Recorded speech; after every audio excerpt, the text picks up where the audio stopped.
morning, everyone. We're going to get started. Just want to thank everybody for coming out this morning. I want to welcome the members of the Summit Fire Department, Police Department, and the Summit EMS. Monsignor Myers. Also joining us today is Bishop Lorenzo from Archdiocese of Newark, Mayor, elected officials, city staff, and members of Common Council. The program we're doing this morning is based on the recommendations of the International Association of Fire Chiefs. Honor guard, on your command.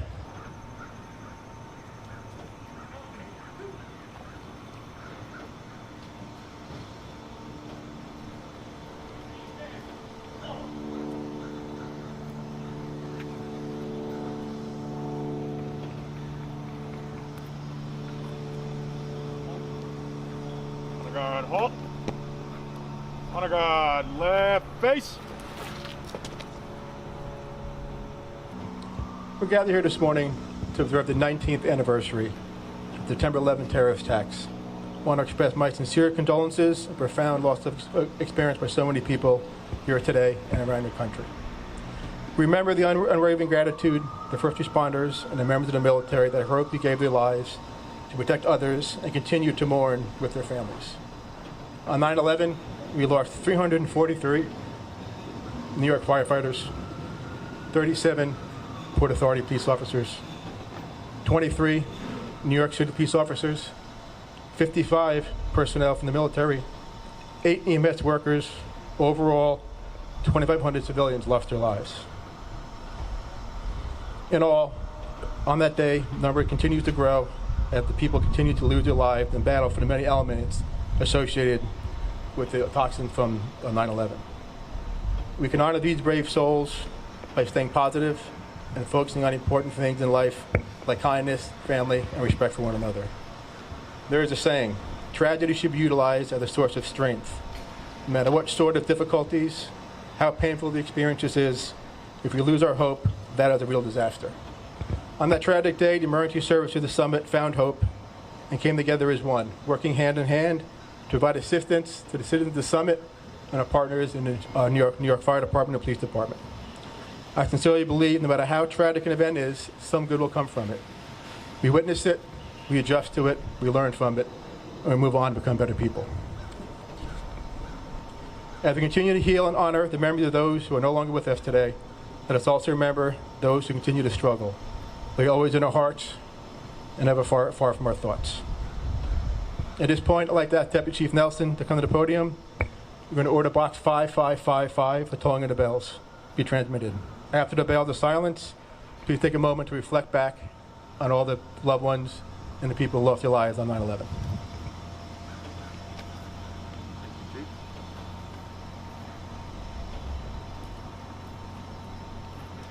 Good morning, everyone. Good morning, everyone. Long before telephones and radios, fire departments used the telegraph to communicate. When the handle was pulled on the once familiar red fire alarm boxes found on nearly every street corner in America, a special code was transmitted to every fire station, advising them there was a fire or where the fire was located. When a firefighter died in the line of duty, the fire alarm office would tap out a special signal. That signal was measured by 4 sets of dashes, transmitted 5 times. This became universally known as Box 5555, the tolling of the bell, and was broadcast over all fire alarm circuits within the city. This signal was a sign of honor, respect, and loyalty. For all firefighters who had made the ultimate sacrifice, this has become a time-honored tradition in the fire service. So keeping with the tradition of the fire service, I will now order box 555 be transmitted in memory of all firefighters and emergency responders who gave the ultimate sacrifice in the line of duty on September 11th, 2001. Honor guard, present, arms.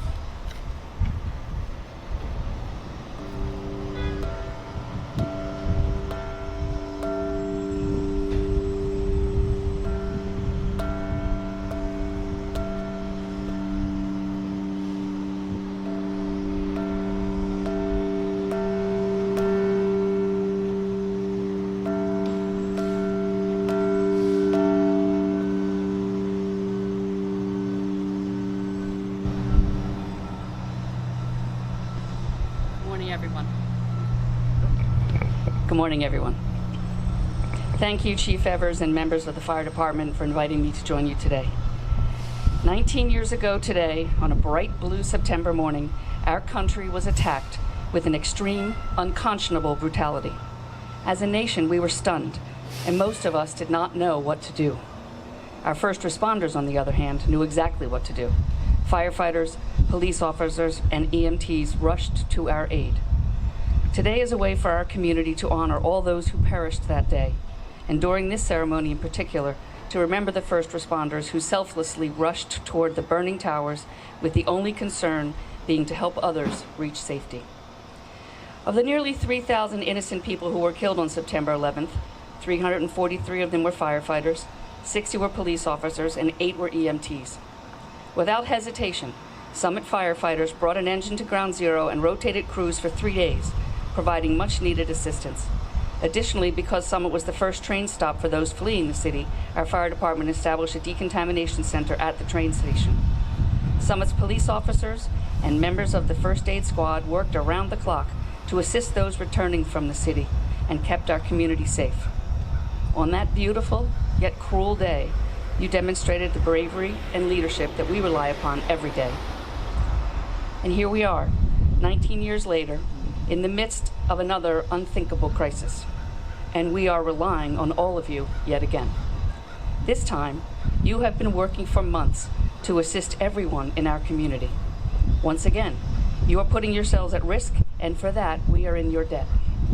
I know you do not pursue your work for praise, but rather because you believe in what you do. Nonetheless, we are grateful. At this memorial a few years ago, I said, and I quote, "I hope we leave here today knowing that while we honor and remember those who perished on 9/11, we should also remember that our better selves emerged that day and the days thereafter. We looked out for one another, and we were less judgmental, more accepting. Remembering those days and believing that we can behave that way again gives me hope for the future of our nation." Close quote.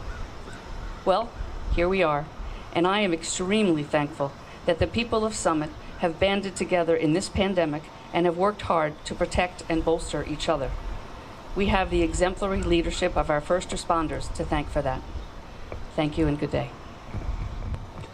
On this anniversary, we again experience the power of love and remembrance, a remembrance that does not leave us empty nor withdrawn. The names of so many loved ones are written on our hearts, and we can never forget them.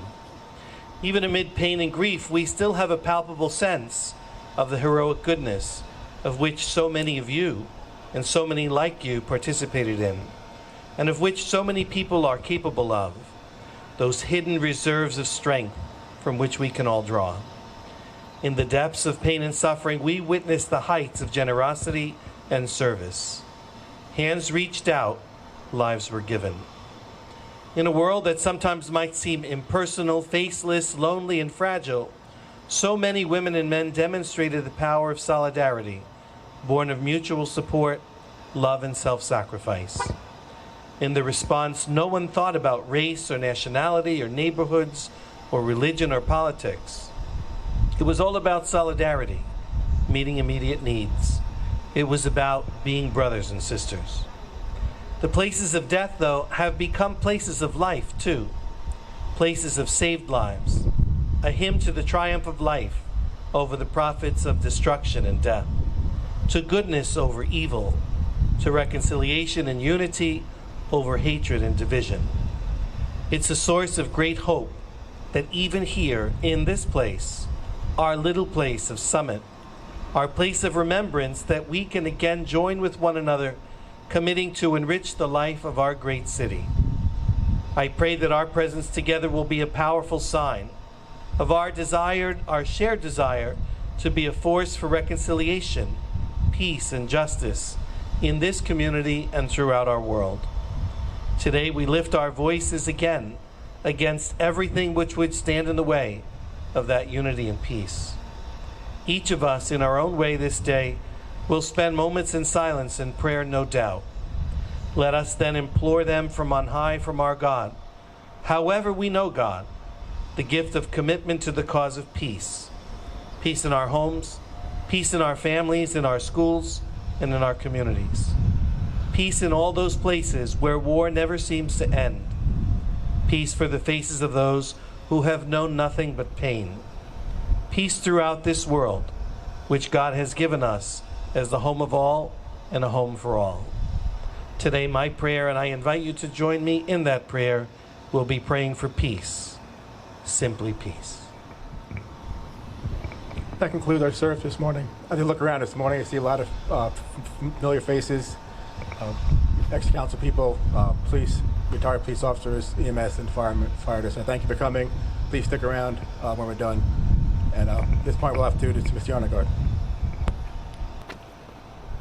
Honor guard, forward march.